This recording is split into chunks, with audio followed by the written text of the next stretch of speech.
Encore une fois, déjà, bonjour et bon sabbat à tous. Et avant de commencer, avant d'ouvrir la parole de Dieu, je vous inviterai avec moi à vous prosterner pour demander à notre Dieu d'être avec nous et de nous diriger.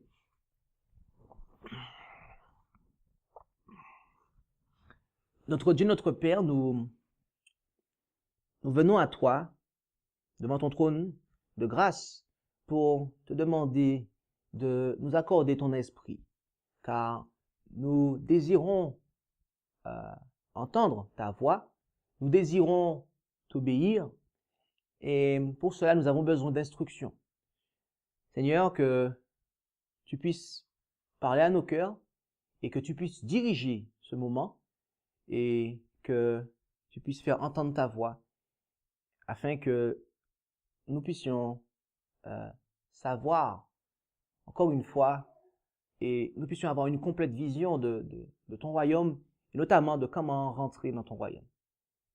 Seigneur, que ta volonté soit faite dans nos vies et que tu puisses être glorifié en toutes choses.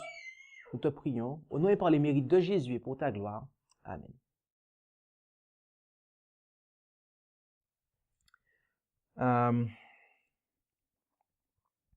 Donc, bien évidemment, nous sommes en train d'étudier le sujet du royaume de Dieu. Et donc, je fais le rappel, puisque pour savoir dans quelle partie nous sommes dans la section « Entrer dans le royaume ». Okay? Et donc, nous avons vu pas mal de points. La nouvelle naissance, la condition de l'alliance, quelle obéissance. L'obéissance également étant le devoir immuable, la volonté du Père, les serviteurs du royaume, les enfants du royaume, la connaissance de Dieu et de Jésus. Et sabbat dernier, en tout cas le sabbat où nous avons abordé le dernier point, nous avons considéré les pauvres en esprit. Et aujourd'hui, je souhaiterais vous parler d'un point qui sera similaire. Avant de dire plus de choses, avant d'aller plus loin, je rappellerai juste que sabbat dernier, nous avons considéré Matthieu 5, verset 3, où nous avons compris que le royaume de Dieu appartient à ceux qui sentent et cherchent à combler leur misère spirituelle. Et nous avons également appris que l'une des caractéristiques des pauvres en esprit est qu'ils sont rejetés et persécutés pour la confiance qu'ils mettent en Dieu, le Père, et en Jésus-Christ, son Fils. Et aujourd'hui, nous allons considérer un texte parallèle à Matthieu, chapitre 5, verset 3. Et pour ce faire, je vous invite à ouvrir vos Bibles avec moi et rendons-nous ensemble dans Luc, chapitre 6, verset 20. Ouvrons nos Bibles et rendons-nous dans Luc, chapitre 6, verset 20. Et dans Luc, chapitre 6, au verset 20, nous lisons que « Alors Jésus, levant les yeux vers ses disciples, dit « Heureux vous qui êtes pauvres, parce que le royaume de Dieu est à vous. »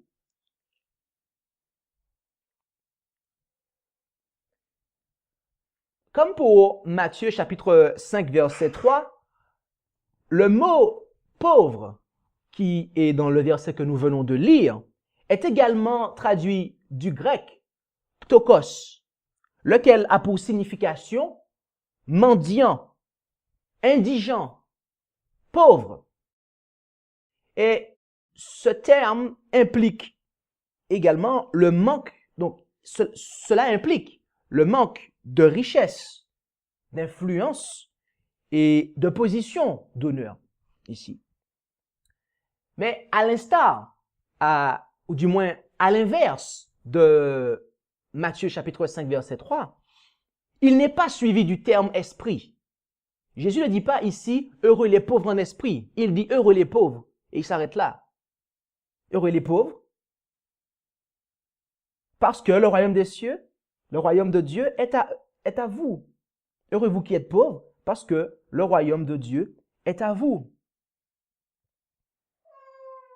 Que devons-nous donc comprendre? Que devons-nous donc comprendre à cela? De quelle catégorie de personnes s'agit-il ici? À qui Jésus parlait-il ici? Et la première réponse que nous pouvons apporter est qu'il s'agit, Jésus parlait à ses disciples, il s'agissait de ses disciples, car, comme on le lit au début du verset, levant les yeux vers ses disciples, il leur dit quoi? Heureux vous qui êtes pauvres, parce que le royaume de Dieu est à vous. Et en découvrant cela, nous comprenons également que les pauvres en esprit à qui Jésus s'adressait en Matthieu chapitre 5 verset 3 sont les mêmes personnes qu'en Luc chapitre 6 verset 20. Rappelez-vous, il s'adressait également à ses disciples sous la montagne, en Matthieu 5 verset 3. D'accord?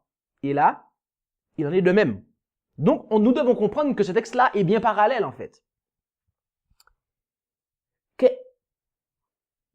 Mais arrivé à ce point, la question que l'on doit se poser, c'est quelle relation y a-t-il donc entre la pauvreté spirituelle, la pauvreté d'esprit, pour être précis, et la pauvreté sociale?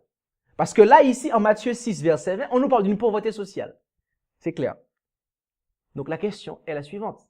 Quelle relation y a-t-il, alors, entre la pauvreté d'esprit et la pauvreté sociale? En vue de répondre à cette question ainsi qu'aux deux questions précédentes, rendons-nous dans Jacques. Ouvrons nos Bibles. Tournons les pages de nos Bibles du moins et rendons-nous dans Jacques. Jacques chapitre 2. Jacques chapitre 2, versets 1 à 7. Et lisons Jacques chapitre 2, versets 1 à 7. Jacques chapitre 2, versets 1 à 7, et il dit ce qui suit. Mes frères, que la foi de notre Seigneur Jésus-Christ. Alors en fait, ma version dit, mes frères, que la foi que vous avez en notre Seigneur Jésus-Christ glorifié soit exemple d'acceptation de personne. Mais en réalité, le texte original dit, mes frères, que la foi de notre Seigneur Jésus-Christ glorifié soit exemple d'acceptation de personne, en fait. Ici, il est question de la foi de Jésus. OK. Et je poursuis au verset 2. En effet, s'il entre dans votre assemblée un homme avec un anneau d'or et un vêtement magnifique, et qu'il y entre aussi un pauvre avec un méchant habit, et qu'ayant égard à celui qui porte l'habit magnifique, vous lui disiez, toi, assieds-toi ici honorablement, et que vous disiez au pauvre, toi, tiens-toi là, debout, ou assieds-toi ici au bas de mon marchepied.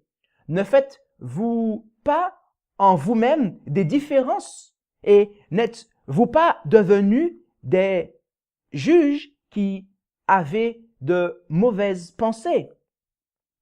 Écoutez, mes frères bien-aimés, Dieu n'a-t-il pas choisi les pauvres de ce monde pour qu'ils soient riches en la foi et héritiers du royaume qu'il a promis à ceux qui l'aiment? Vous, au contraire, vous méprisez le pauvre. Ne sont-ce pas là les riches qui vous oppriment et qui vous traînent devant les tribunaux? Ne sont-ce pas eux qui blasphèment le beau nom qui a été invoqué sur vous? Et je m'arrêterai ici.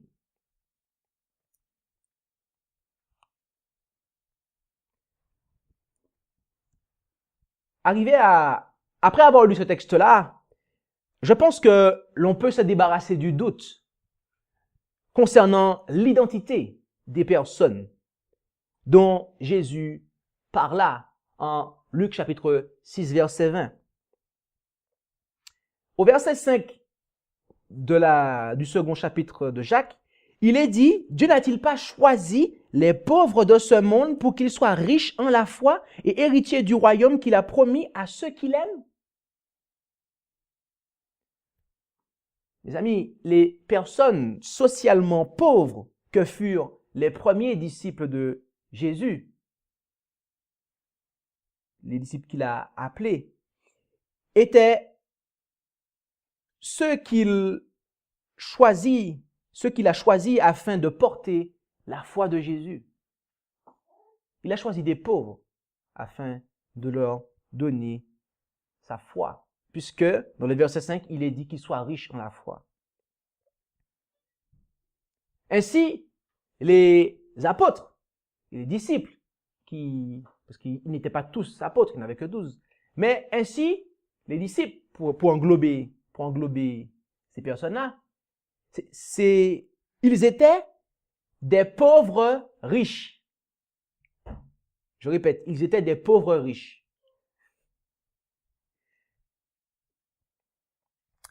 Mais attendez, chers frères et sœurs, Jésus voulait-il dire que seules les personnes socialement pauvres sont en mesure d'hériter le royaume de Dieu? C'est ce qu'il a dit c'est ce qu'il laisse entendre en tout cas, à première vue, lorsqu'on lit Luc 6, verset 20, il nous laisse entendre que si on n'est pas pauvre, on n'est pas en mesure d'hériter le royaume. Alors, la deuxième question qu'il faut se poser, c'est qu'en est-il des riches pauvres? Ceux qui sont riches financièrement et qui sont pauvres en la foi. Sont-ils exclus du royaume? Afin d'y voir plus clair, je vous inviterai à considérer ce que Jésus déclara au sujet des riches, ainsi que des riches en relation avec le royaume. Et pour ce faire, rendons-nous dans Matthieu chapitre 19. Matthieu chapitre 19, verset 16.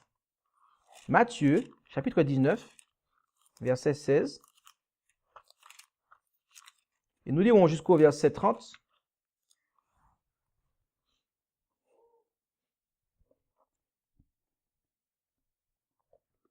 Matthieu chapitre 19, verset 16. Et nous lirons jusqu'au verset 30.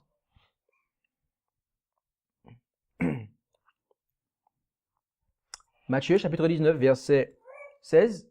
Et nous lisons, « Et voici, quelqu'un s'approchant lui dit, « Bon maître, que dois-je faire de bien pour avoir la vie éternelle? » Il lui répondit, « Pourquoi m'appelles-tu bon? Personne n'est bon, sauf Dieu seul. Que si tu veux entrer dans la vie, garde les commandements. » Il lui dit, « Lesquels? » Et Jésus lui répondit, « Tu ne tueras point, tu ne commettras point d'adultère, tu ne déroberas point, tu ne diras point de faux témoignages. Honore ton père et ta mère, et tu aimeras ton prochain comme toi-même. » Le jeune homme lui dit, « J'ai observé toutes ces choses-là dès ma jeunesse. Que me manque-t-il encore? » Jésus lui dit, « Si tu veux être parfait, va, vends ce que tu as et le donne aux pauvres, et tu auras un trésor dans le ciel. Après cela, viens et suis-moi. » Mais quand le jeune homme eut entendu ces paroles, il s'en alla tout triste, car il possédait de grands biens. Alors Jésus dit à ses disciples, « Je vous dis en vérité qu'un riche entrera difficilement dans le royaume des cieux. Et je vous dis encore, il est plus aisé qu'un chameau passe dans le trou d'une aiguille qu'il ne l'est qu'un riche entre dans le royaume de Dieu. » Ses disciples, ayant entendu cela, furent fort étonnés. Et ils disaient, « Qui peut donc être sauvé? » Et Jésus, les regardant, leur dit, « Quant aux hommes, cela est impossible. Mais quant à Dieu, toutes choses sont possibles. » Alors Pierre, prenant la parole, lui dit, « Voici, nous avons tout quitté et nous t'avons suivi. Que nous arrivera-t-il donc? » Et Jésus leur dit, « Je vous dis en vérité, à vous qui m'avez suivi, que lorsque le Fils de l'homme sera assis sur le trône de sa gloire, dans le renouvellement qui doit arriver, vous aussi serez assis sur 12 trônes, jugeant les 12 tribus d'Israël. Et quiconque aura quitté des maisons, ou des frères, ou des sœurs, ou père, ou mère, ou femme, ou enfant, ou des champs à cause de mon nom, en recevra 100 fois autant et héritera la vie éternelle. Mais plusieurs des premiers seront les derniers, et plusieurs des derniers seront les premiers.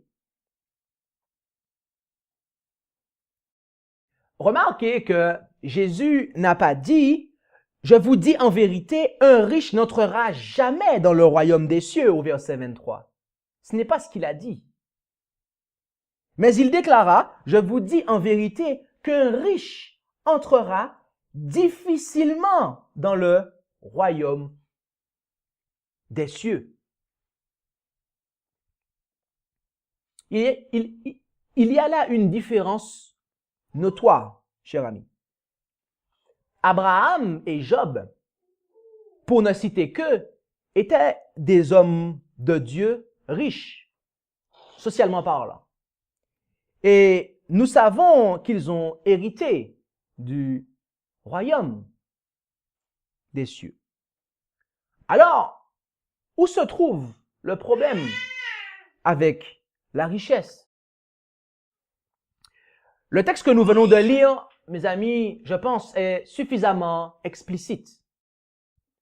Rassemblons ce que nous savons de ce jeune homme, et ainsi nous pourrons savoir où se trouve le problème.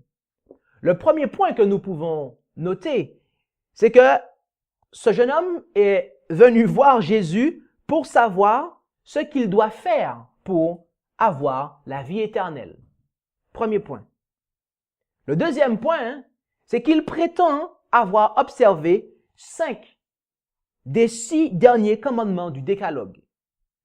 Le troisième point est que il était si attaché à ses grandes richesses que même lorsque celui qu'il reconnaît comme étant Dieu, et ce par ses paroles, bon maître, eh bien, lorsque Jésus lui dit de quitter ce qu'il a pour le suivre, il est si attaché qu'il refuse. Quel était le problème de ce jeune homme? La réponse est claire. C'est son attachement aux richesses. Il avait plus confiance en ses biens, en ses richesses, qu'en celui qui les lui donna.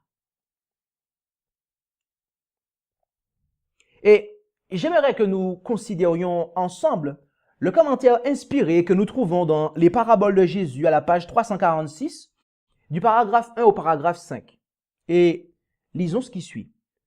Comme le jeune homme s'en allait, Jésus dit à ses disciples qu'il sera difficile à ceux qui ont des richesses d'entrer dans le royaume de Dieu. Ces paroles surprirent les disciples, qui avaient toujours considéré les riches comme les favoris du ciel. Ils espéraient recevoir eux-mêmes la puissance terrestre et les richesses dans le royaume messianique. Si les riches n'entraient pas dans ce royaume, quelle espérance pourrait-il bien y avoir pour le reste des hommes? Jésus reprit, « Mes enfants, qu'il est difficile à ceux qui se confient dans les richesses d'entrer dans le royaume de Dieu. il est plus facile à un chameau de passer par le trou d'une aiguille qu'à un riche d'entrer dans le royaume de Dieu. Les disciples furent encore plus étonnés. Ils comprenaient maintenant que cet avertissement solennel leur était aussi adressé.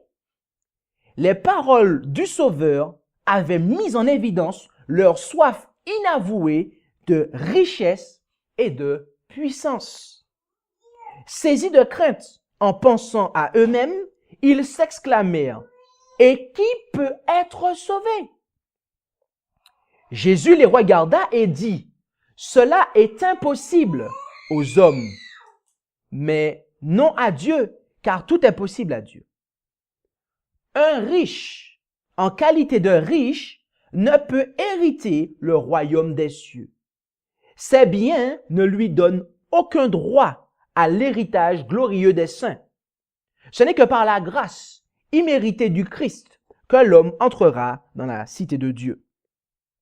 Les paroles du Saint-Esprit s'adressent aussi bien aux riches qu'aux pauvres. Vous ne vous appartenez point à vous-même, car vous avez été rachetés à un grand prix.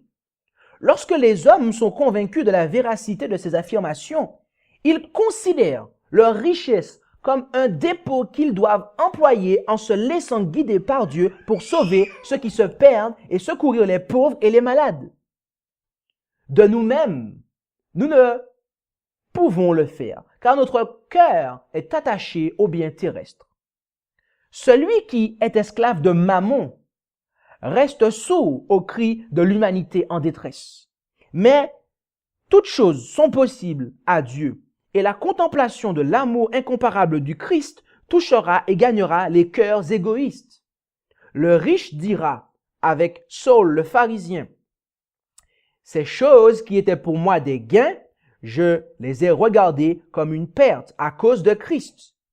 Et même, je regarde toutes choses comme une perte à cause de l'excellence de la connaissance de Jésus-Christ, mon Seigneur. » Les gens fortunés ne regarderont plus leurs biens comme leur propriété personnelle et ils seront heureux de se considérer comme les dispensateurs des multiples grâces de Dieu et les serviteurs de tous les hommes par amour pour lui.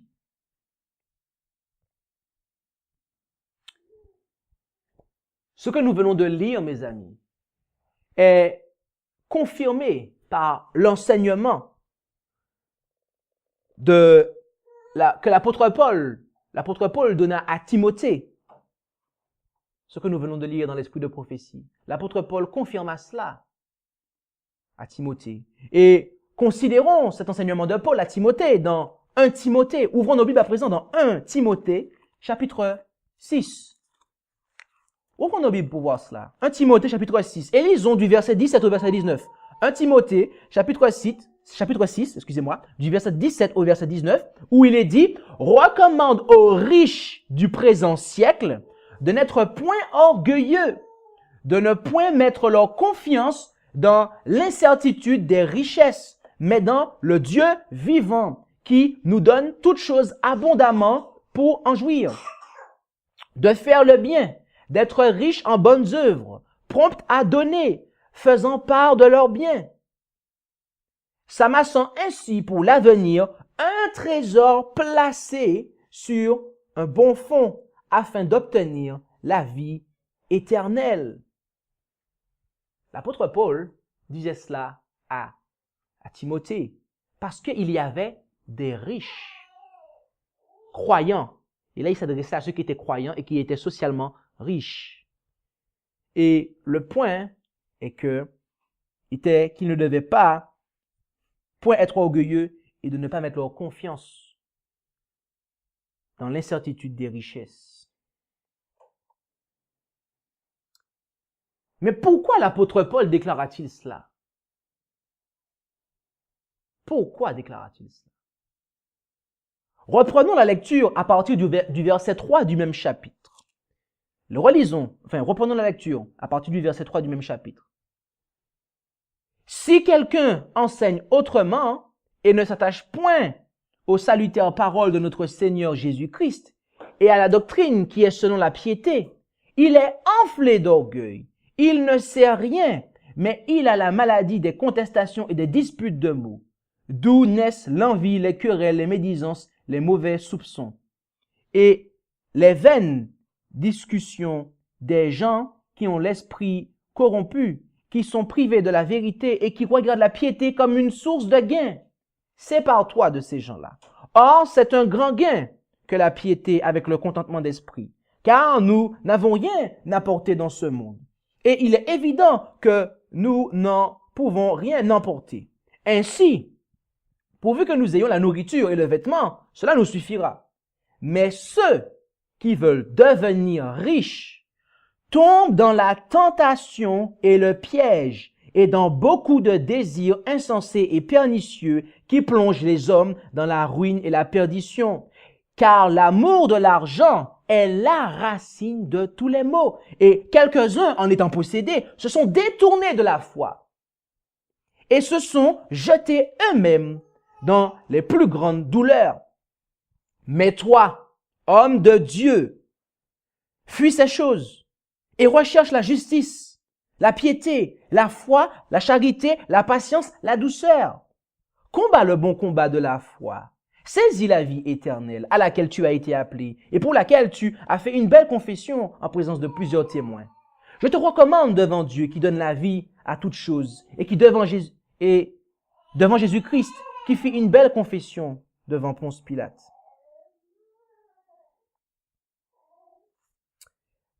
L'apôtre Paul était ici en train de mettre le jeune Timothée en garde contre ceux qui, ayant l'envie de se faire du gain avec les choses de Dieu, n'hésiteront pas à s'éloigner de la foi, de la doctrine, de la foi de Jésus, de la saine doctrine, de la vérité.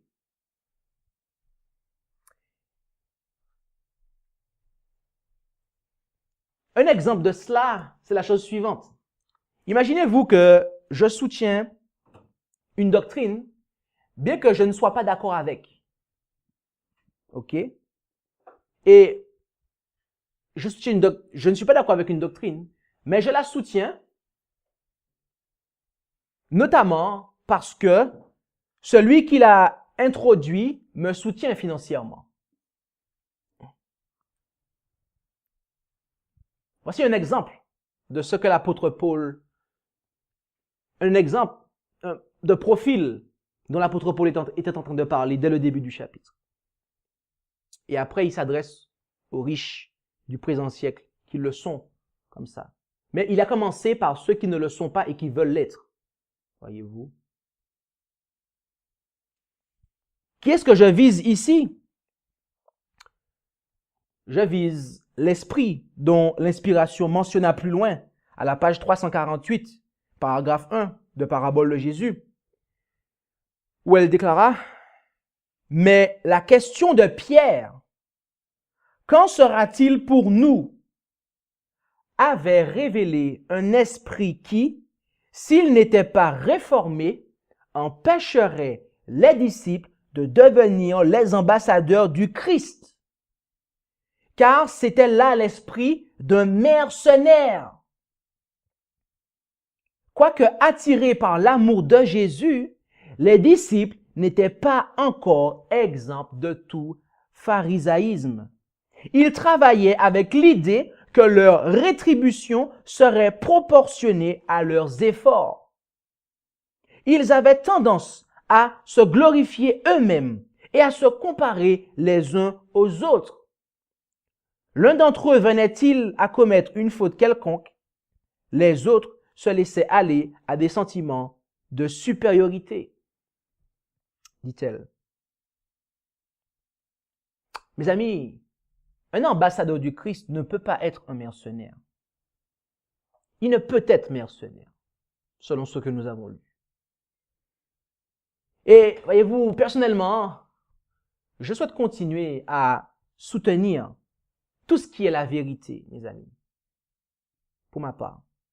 Quand bien même ceux qui soutiennent financièrement mon ministère, ils seraient un jour opposés. Et je profite également, en parenthèse, pour dire à celles et ceux qui pensent que je suis un mercenaire, venez un jour dans l'une de nos réunions de comptabilité afin de découvrir que nos économies et notre argent personnel ont et sont toujours notre plus grand soutien. Fin de parenthèse. L'objectif de notre ministère, mes amis, est de préparer le peuple des saints, ceux qui gardent les commandements de Dieu et le témoignage, la foi de Jésus. Ainsi, il est de notre devoir, mes amis, de suivre ce qui fut dit à Timothée au verset 11 du chapitre 6 que nous avons lu. Mais toi, ô homme de Dieu, fuis ces choses et recherche la justice, la piété, la foi, la charité, la patience, la douceur. Toi, homme de Dieu, ne cherche pas à t'enrichir, car l'amour de l'argent est la racine de tous les maux. Et ceux qui ont eu cet amour-là se sont éloignés de la foi, mes amis. On ne peut pas avoir l'esprit de mercenaire lorsqu'on est ambassadeur du Christ, mes amis. Et toi, mon ami, es-tu riche? Alors, loue le Seigneur et tremble. Oui, car Satan veut te voir te confier en tes richesses plutôt qu'en celui qui te les a données. Alors, fais fructifier tes richesses et soutiens la cause de la vérité ainsi que celle des pauvres. Et de cette manière, tu seras trouvé fidèle en peu de choses et Dieu te confiera les grandes. Tu auras ainsi un trésor dans les cieux et tu prouveras ainsi que l'impossible est possible, qu'un chameau peut passer par le trou d'une aiguille. Et toi, mon ami, es-tu pauvre? Alors, loue le Seigneur, mais tremble également. Oui, car Satan fera tout pour te voir transgresser le 10e commandement du décalogue en te poussant à convoiter les richesses de ton prochain. Alors, ne te venge pas en cherchant à t'enrichir, mais accepte que d'autres furent établis gestionnaires pour soutenir la cause de la vérité ainsi que la tienne. Même si certains riches sont infidèles et t'oppriment, tu es béni de Dieu, mon ami, si tu acceptes sa grâce.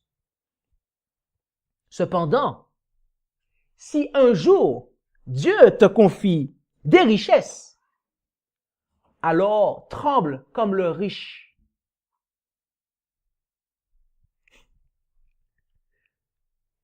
Quelle que soit la classe sociale, mon ami, quelle que soit ta classe sociale, le royaume des cieux t'est ouvert si tu acceptes le don de Dieu, Jésus-Christ. Si tu te laisses transformer, si tu le laisses transformer ta vie à l'image de la sienne. Mais quelle que soit ta classe sociale, mon ami, sois pauvre en esprit. Accepte ta misère spirituelle, ton incapacité à parvenir au salut et va mendier devant le trône de la grâce afin que ta misère soit comblée. Et tu auras ainsi la richesse de la foi qui œuvre par amour. Tu auras ainsi la justice du Christ qui purifiera ton caractère et te permettra de tenir devant le Dieu saint. Ainsi que le discernement pour rejeter ce qui vient de Satan et accepter ce qui vient de Dieu. En clair, tu seras un Laodicéen triomphant. Quelle que soit ta classe sociale, mon ami, toutes ces choses sont à ta disposition. Si tu te confies en Dieu le Père et en Jésus-Christ, son Fils, Le royaume des cieux est ouvert. Il est ouvert. Dieu ne fait pas de discrimination. Il discrimine, mais il ne dit pas que les riches n'entreront pas. Non. C'est qu'est-ce que nous avons dans nos cœurs. La richesse n'est pas le problème. C'est ce que nous avons dans nos cœurs qui est le problème, mes amis. Et malheureusement, bien souvent, ce n'est pas évident pour ceux qui ont des biens de se conformer à l'enseignement biblique. Je voulais juste, en vue de terminer le message, juste vous faire part de quelque chose. Nous avons des frères et sœurs qui vivent en Moldavie et vous les avez rencontrés au camp meeting en 2016.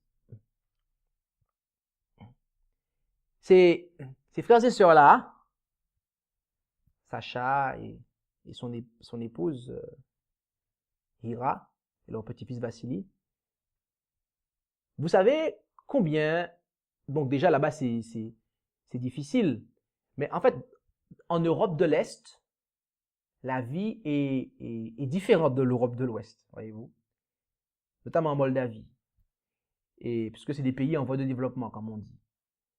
Et dites-vous que le salaire que l'on se fait en une semaine en France, c'est ce que eux ils gagnent en un mois là-bas.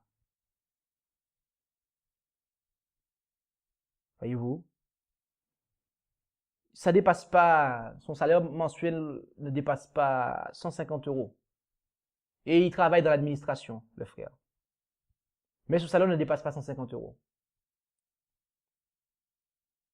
Et je pense que vous et moi, nous avons pu voir que c'est des gens qui sont vraiment reconnaissants envers le Seigneur et qui vivent dans la simplicité la plus totale. Voyez-vous?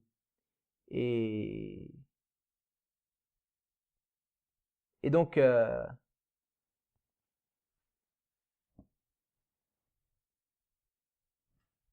tenais à vous dire cela.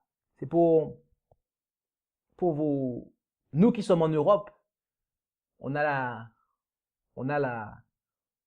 quelque part la belle vie, voyez-vous, mais il y a des gens, des frères et sœurs qui dans le monde, qui vivent avec très peu, voyez-vous. C'est juste, ils ont juste de quoi manger en fait. Et la situation est telle. Mais voyez-vous, ils ne convoitent pas nos frères et sœurs en Moldavie, ils ne convoitent pas les richesses. Ils sont juste focalisés sur la cause de Dieu. Et ils appliquent véritablement ce qui est marqué dans Matthieu 6. Cherchez premièrement le royaume de Dieu et sa justice, et toutes les choses vous sont données par-dessus. Et c'est ce qu'ils font, mes amis. À l'heure actuelle, ils s'occupent de la cause de Dieu, et Dieu s'occupe d'eux, mes amis. Dieu s'occupe d'eux. Et c'est pas facile parce que l'ennemi nous présente notre condition sociale pour nous faire dévier de la foi. Mais par la grâce de Dieu, nous pouvons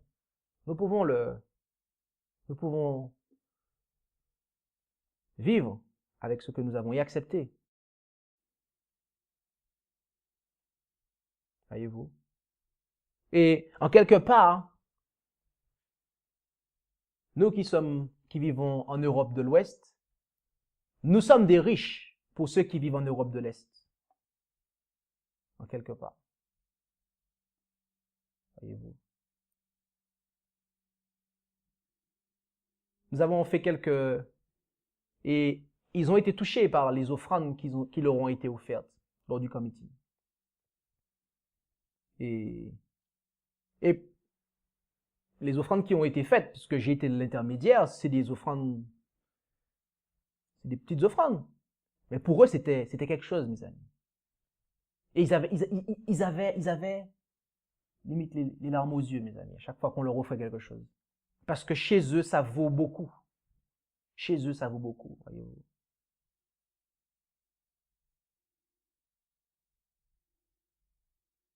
Donc, pensons à ces frères et sœurs-là lorsque nous nous plaignons, lorsque voyez-vous, ils n'ont que 150 euros. Le salaire là-bas est de 150 euros, voyez-vous, mensuel. Et ils vivent dans des conditions qui ne sont pas les mêmes que les nôtres. Et pourtant, c'est des gens, ils sont joyeux, ils sont heureux. Ils ont foi en Dieu. Et ils prêchent le message, mes amis. Mais bien souvent ici, nous avons tout ce qu'il faut. Nous avons tout le confort dont nous disposons. Et nous plaignons. Nous plaignons, voyez-vous. Les Français moyens que nous sommes, moyens, voire même un peu en dessous du moyen. Nous nous plaignons, mais mes amis, simplement penser à ces frères et sœurs-là, et je pense que toutes les fois où nous nous sommes plaints, je pense que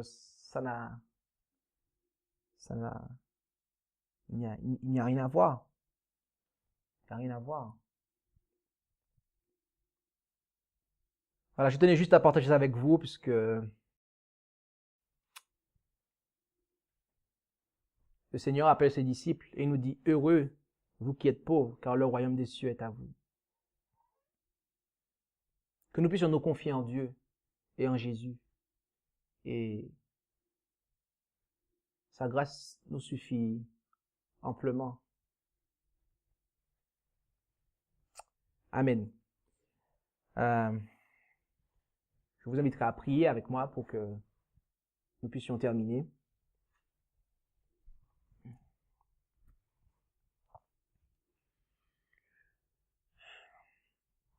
Notre Dieu, notre Père, merci pour ce moment que nous avons passé dans l'étude de ta parole. Et merci pour ce que nous avons entendu et compris, que nous puissions avoir ce contentement, tendre Père, de ce que tu nous donnes. Et que nous puissions comprendre que notre entrée dans le royaume de Dieu ne sera pas en proportion de notre classe sociale, ne sera pas en proportion de ce que nous possédons, mais elle sera en proportion de la confiance que nous aurons en toi et de notre fidélité à ta parole et de notre obéissance à ta parole, Seigneur. Que elle sera en fonction, en réalité, au fond, du don que tu as fait, de ton don, au tendre Père, le don de Jésus-Christ. Et si nous l'acceptons et que si nous le laissons œuvrer dans notre vie, que nous puissions avoir ce contentement encore une fois et nous fier à tes promesses, Seigneur. Bien que la vie ne soit pas forcément évidente et facile, mais que nous puissions nous accrocher à tes promesses, notamment lorsque tu nous dis, cherchez le royaume de Dieu et sa justice, et toutes ces choses vous sont données par-dessus. Que nous n'ayons pas le souci, Seigneur, du lendemain, le souci de ce que nous allons manger ou boire, mais que nous devons faire des choses de manière à pouvoir subvenir à nos besoins physiques et tout ce qui va, tout ce dont nous avons besoin pour vivre en ce bas monde. Mais que nous puissions, que nos premières pensées puissent être concernant ton royaume et ta justice, et puissent être focalisées sur ta cause, la cause de la vérité. Et que le matériel ne puisse pas nous aveugler. Que les biens, les richesses, nous ne puissions pas être dans une course à l'acquisition, tendre Père. Mais que nous puissions être, quelle que soit la classe sociale dans laquelle nous sommes, que nous ayons des biens ou pas de biens, que nous ayons un gros ou un petit salaire, que nous puissions chercher, quelle que soit la classe sociale dans laquelle nous sommes, à être des pauvres en esprit. Car tel est le point commun entre les différentes classes sociales dans lesquelles nous pouvons être, de manière à pouvoir rentrer dans ton royaume. C'est que nous devons être pauvres en esprit. Et ainsi, à ce moment-là, nous pourrons avoir compassion de ceux qui sont pauvres, tout simplement. Alors, Seigneur, que nous puissions être dans cette démarche et que nous puissions, si nous sommes pauvres, eh bien, être riches spirituellement. Et que si nous sommes des riches socialement, et que nous puissions tâcher et nous efforcer d'être riches aussi spirituellement. Et ainsi, nous vivrons et nous partagerons dans les choses avec justice, comme tu le demandes, tendre Père. Que ta volonté soit faite dans nos vies, Seigneur, et que tu puisses être glorifié. Et c'est en Jésus, tendre Père, que nous t'avons demandé ces choses. Amen.